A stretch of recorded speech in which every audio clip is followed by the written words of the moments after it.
പക്ഷേ ലാൽകുമാർ അത് കേട്ടോ താങ്കൾ, അതായത് ഒരു പ്രശ്നം ഉണ്ടാകുമ്പോൾ മറ്റ് രാഷ്ട്രീയക്കാർക്ക് ഇറങ്ങുന്ന പോലെ വേഗത്തിൽ ഇറങ്ങാൻ വിജയിക്ക് പ്രശ്നമുണ്ടാവും. ഓൾറെഡി അദ്ദേഹം വന്നതിൻ്റെ പേരിലുണ്ടായിട്ടുള്ള തിരക്കും സ്റ്റാമ്പട്ടും ഒരു വശത്ത്, അതിൻ്റെ കൂടെ അദ്ദേഹം വന്നാലുണ്ടാകുന്ന പലതരം സാധ്യതകളെ കാണണം. അല്ല അദ്ദേഹം അങ്ങനെ ഒരു ജനത്തിൽ കൂട്ടത്തിലേക്ക് ഇറങ്ങാനുള്ള വിപ്രതിപത്തി കൊണ്ട് മാറി നിൽക്കുന്ന ആളല്ല എന്നാണ് അദ്ദേഹത്തിൻ്റെ ആരാധകനായ ഷാഫി പറയുന്നത്. പക്ഷേ കരൂരിൽ ഉണ്ടാകണമായിരുന്നു ആള്. പക്ഷേ പെട്ടെന്ന് എന്തിനാ ഇപ്പം അദ്ദേഹത്തിന് ഈ ജനങ്ങളുടെ ഇടയ്ക്കിലോട്ട് പോകാനായിട്ടുള്ള ബുദ്ധിമുട്ടുണ്ടാവും. ശരി, അത് ആ വാദം അങ്ങ് അംഗീകരിച്ചാൽ എന്തിനാ ഓടിപ്പിടിച്ച് ചെന്നൈക്ക് പോയത്?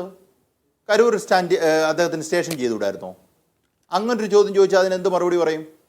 അവിടെ നിന്ന് മേൽനോട്ടം നടത്തുന്നതിന് അദ്ദേഹം നേരിട്ട് ഇറങ്ങേണ്ട. അദ്ദേഹം മെഷീനറിയുമായിട്ട് അദ്ദേഹം തന്നെ ഒരു വാർത്താ സമ്മേളനം വിളിക്കുകയാണ്, ഇന്ന പോലാണ് സംഭവിച്ചിരിക്കുന്നത്, ഇന്നതാണ് കാരണം എന്ന് അദ്ദേഹം ചെയ്തോ?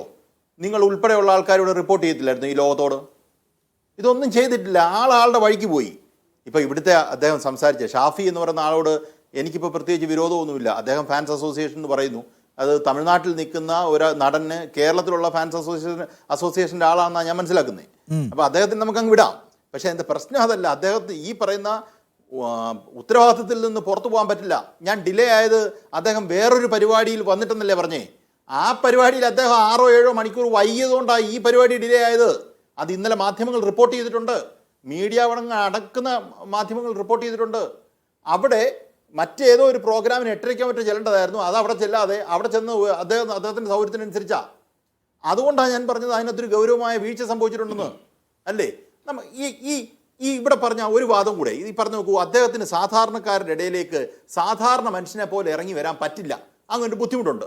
ആ വാദവും എടുക്കുക. അങ്ങനെയാണെങ്കിൽ ഇദ്ദേഹം എങ്ങനെ രാഷ്ട്രീയ പ്രവർത്തനം നടത്തുന്നത്? എങ്ങനെയായിരിക്കും നിഷാദ് ഇദ്ദേഹം അപ്പം രാഷ്ട്രീയ പ്രവർത്തനം നടത്തുന്നത്?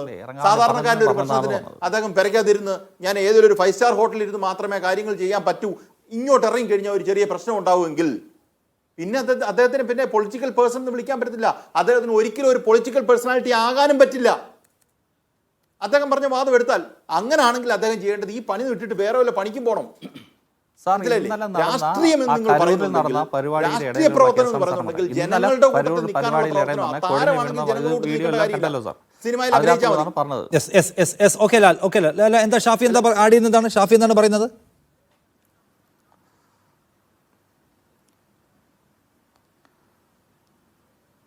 സാർ, ഞാൻ പറഞ്ഞത് ഇത്തരം ആൾക്കാരും ഇത്ര ഈ കുഴഞ്ഞു വീഴുന്നു, ഈ വയ്യാതായി വീഴുന്നു, വെള്ളം പോലും കിട്ടാതെ വന്ന് വീഴുന്നു. ഇതിന്റെ ഇടയിൽ കൂടി അദ്ദേഹം കൂടി ഇറങ്ങിക്കഴിഞ്ഞാലുള്ള സിറ്റുവേഷൻ ഒരിക്കൽ കൂടി ചൂണ്ടിക്കാണിക്കാം.